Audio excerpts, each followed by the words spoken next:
Bonjour, aujourd'hui on va apprendre les expressions françaises. So today it's all about French expressions.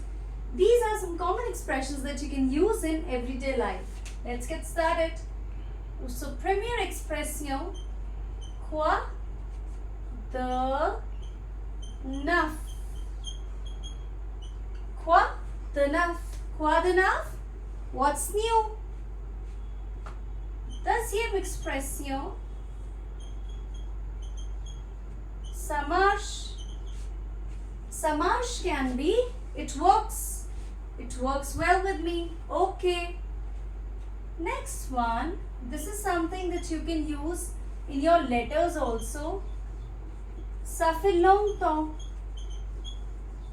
Ça fait longtemps. It's been long time.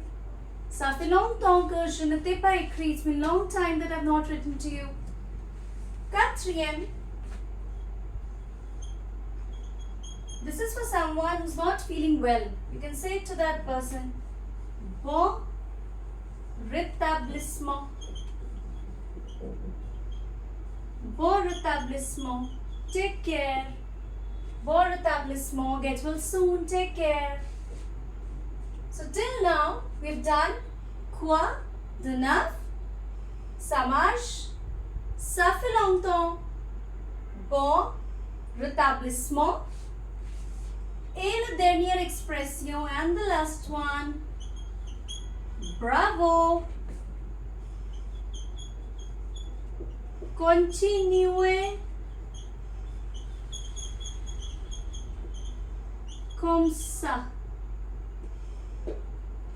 Il faut pratiquer les expressions. It's important that you practice these expressions in your daily life. And I'm going to see you in the next video for